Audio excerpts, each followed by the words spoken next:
उसका नंबर था, उसका मुझे नहीं पता सर, प्लीज हाथ जोड़ के नहीं बताइए, मेरा रेप हुआ है, मान नहीं रहे, मैं मेरा मेडिकल कराया। अरे मेडिकल के लिए लेके जा रहे हैं, 2 दिनों का मेडिकल दिखलाया मेरा। चलो चलो। पानीपत के चर्चित हनी ट्रैप मामले में अब एक बड़ा खुलासा हुआ है और एक नया मोड़ आया है, और इस मोड़ ने इस पूरे मामले को ही पलट कर रख दिया है। और मामला ये जो है कई शक के दायरे में, कई सवालों के घेरे में आ गया है। वो लड़की जो चीखती चिल्लाती रही मीडिया वालों के सामने कि मेरे साथ गलत हुआ है, मुंह बंद करो, मुंह पर करो, अरे मुंह पर कर लो। इसलिए ये कौन है? मारना है आपका? मैं सर, मैं इसको जानती भी हूँ। सर दारू पिला के रेप किया, दारू पिला के। और कौन थे आपके रेप? चलो चलो। सर उसका नंबर था, उसका मैंने दिल्ली लेके कौन से गांव का सरपंच था? मुझे नहीं पता सर, प्लीज हाथ जोड़ के नहीं बताइए, मेरा रेप हुआ है, मान नहीं रहे, मैं मेरा मेडिकल कराया। अरे मेडिकल के लिए लेके जा रहे हैं, 2 दिनों का मेडिकल दिखलाया मेरा। चलो चलो सर मुझे झूठे केस में फंसाया गया है, मेरे साथ रेप हुआ है, उसकी जो है महिला ने कहा मेरी किसी ने नहीं सुनी। अब जो खुलासा इस मामले में हुआ है, उस खुलासे ने इस मामले को एक नए मोड़ पर लाकर खड़ा कर दिया है। तो आखिर क्या ये खुलासा है और आखिर कैसे ये मामला ही पूरा पलट गया, आपको बताएंगे। नमस्कार, आप देख रहे हैं सिटी तहलका, मैं हूं आपके साथ ओम पाटे। तो देखिए, पानीपत में हाल ही में एक चर्चित मामला हुआ हनी ट्रैप का। हालांकि अब ये चर्चित मामला जो है हनी ट्रैप का, अब ये गैंगरेप का मामला बन गया। आप सोचोगे कैसे, बता देता हूं। तो वो महिला जो चीखती चिल्लाती रही कि मेरे साथ गलत हुआ है, मैंने कोई पैसे नहीं लिए हैं, मुझे झूठे केस में फंसाया गया है, मेरे साथ रेप हुआ है, मगर पुलिस मेरी नहीं सुन रही, मेरी शिकायत नहीं दर्ज करा रही, मेरा मेडिकल नहीं करा रही। हालांकि तब बस एक हाई वोल्टेज ड्रामा बन के रह गया था, खूब इस पर जो है वायरल भी हुआ था। लेकिन अब इस मामले पर नया खुलासा हुआ है। पर पहले आप ये जान लीजिए कि ये जो महिला थी, जब पुलिस इसे हनी ट्रैप मामले में गिरफ्तार करके ले गई थी, तो आपको बता दें कि पानीपत के पुराना औद्योगिक थाना के जो एसएचओ हैं देवेंद्र कुमार, उन्होंने एक पीसी की थी, जहां उन्होंने कहा था कि इस महिला ने गुरुग्राम में एक लड़के को हनी ट्रैप में फंसाया, उसके साथ शारीरिक संबंध बनाए और बाद में उसे झूठे रेप केस की धमकी देकर उसके साथ पैसे ठगे और 3 लाख रुपए लेते हुए हमने इसे रंगे हाथों पकड़ा। साजनपुर गांव का है, करोंडा थाने में। इसने बताया कि मेरी एक सालू नाम की लड़की से फेसबुक पर दोस्ती हुई, इंस्टाग्राम पर 2 महीने पहले। उसके बाद इससे बातचीत होने लगी, फिर इसको कहा घुमाने ले चले। जो 21 तारीख को ये इसको बिठा कर गुड़गांव वगैरह घुमा के लाया। और जब ये कल वापिस आ रहे थे तो एक शीतल नाम की औरत है, जो इस साल उन्होंने अपनी शीतल को फोन कर दिया और मेरे साथ इसने गलत संबंध बनाए हैं। तो शीतल और उसके साथ 2 लड़के और थे, उन्होंने टोल के पास इसको रोक लिया और कहा चल थाने में तेरे खिलाफ रेप की एफआईआर कराएंगे। उसको लेके मॉडल टाउन थाने में आ गए और आने के बाद बोला जी हमारे साथ संबंध बनाए। तो जो पुलिस ने कहा भी ठीक है, आप कंप्लेंट लिख के दो। इसी दौरान ये बाहर चाय की दुकानों पर चले गए और वहां एक अजय और राजेश मुखीजा कॉलोनी का, वो एक बीच में इन्होंने दलाल डाल दिया और वहां इन्होंने पैसे की डिमांड कर दी, एक्सटॉर्शन शुरू कर दिया। अभी 10 लाख रुपए दे, 10 लाख रुपए इनकी 8 लाख में तय होगी। 5 लाख रुपए कल, 4 लाख रुपए कैश और 1 लाख रुपए अजय ने अपने अकाउंट में डलवा लिए। जो कंप्लेनेंट है उसके दोस्तों ने आके पैसे दे दिए, तो 1 लाख रुपए अजय ने अपने अकाउंट में ले लिए और 4 लाख रुपए ये लेने के बाद इन्होंने कोई कंप्लेंट नहीं दी, वहां से निकल गए। उसके बाद ये कंप्लेंट प्राप्त होने पर ये मुकदमा एक्सटॉर्शन के खिलाफ दर्ज किया गया, जिसमें अजय और ये लड़की इसको अरेस्ट कर लिया, जिनको आज पेश किया जा रहा है।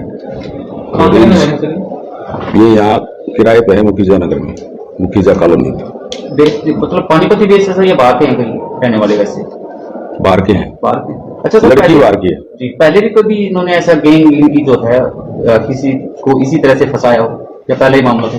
नहीं, अभी तक इसमें ये पहला ही मामला था। मगर ये महिला कहती रही कि मैंने ऐसा कुछ नहीं किया है। हालांकि तब उसकी नहीं सुनी गई और उसे गिरफ्तार करके थाने ले जाया गया, जिसके बाद अचानक से महिला को दौरे पड़ते हैं और उसे अस्पताल ले जाया जाता है। हालांकि वहां पर भी महिला जो है ये बात लगातार कहती रहती है, अपनी आप बीती सुनाती रहती है कि मैंने कुछ नहीं किया है, उल्टा मेरे साथ गलत हुआ है, मेरे साथ रेप हुआ है, पुलिस मेरा मेडिकल क्यों नहीं करा रही, मेरी शिकायत क्यों नहीं दर्ज करा रही। वो डॉक्टर्स के सामने लगातार ये बात बोलती रही, जिसके बाद डॉक्टर्स ने जो है उस महिला से बात की, उसके बाद पुलिस से बात की और अपने उच्च अधिकारी से भी बात की।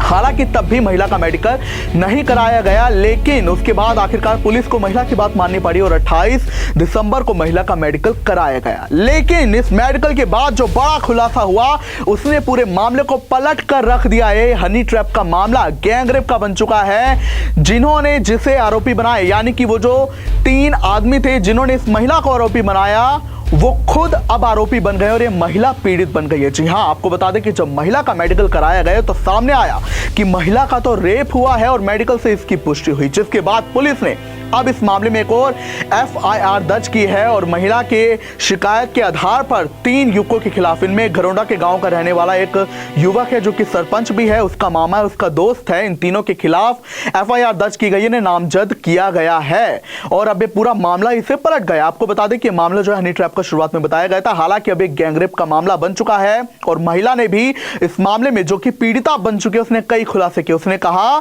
कि मैंने कुछ भी पैसे नहीं लिए थे, हालांकि मुझे जबरन इस केस में फंसाया गया। उसने कहा कि मैं मॉडल टाउन में शिकायत दर्ज कराने गई थी, पर वहां पर पुलिस ने मुझे यह कह दिया कि तुम्हारा जहां पर रेप हुआ वहां जाकर शिकायत दर्ज कराओ। तो आपको बता दें कि महिला ने कहा था मेरा गुरुग्राम के A1 होटल में इन तीनों आरोपियों ने रेप किया है, मुझे पार्टी के नाम पर ये वहां ले गए थे जहां मेरे साथ इन्होंने वारदात की।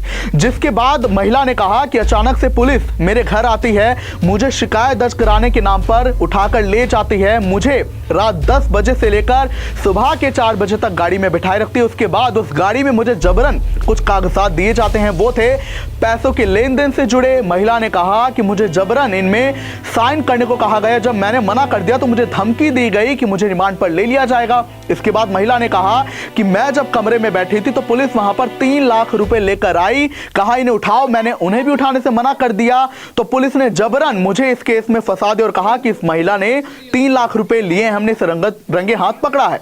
हालांकि महिला ने कहा कि पैसे मैंने नहीं, पुलिस ने लिए हैं और वो जो आरोपी है, सरपंच है, उसका मामा है, उसका दोस्त है, इन तीनों ने पुलिस को ये पैसे दिए कि इस लड़की को इस केस में फंसा दो।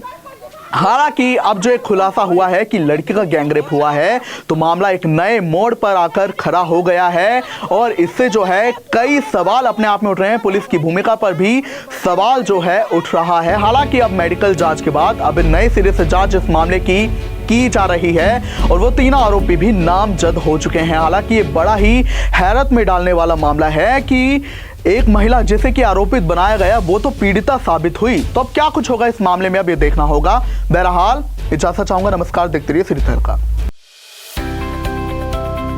अब किसी भी प्रकार के दर्द से क्यों होना परेशान, जब ऑर्थो चार्ज कैप्सूल हो आपके पास।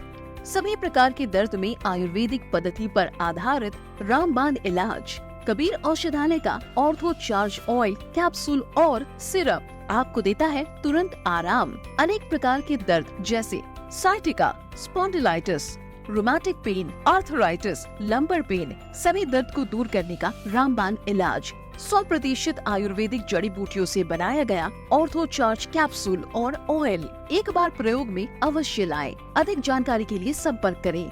एड्रेस कबीर औषधालय, सेक्टर 14, सोनीपत, दिल्ली, NCR।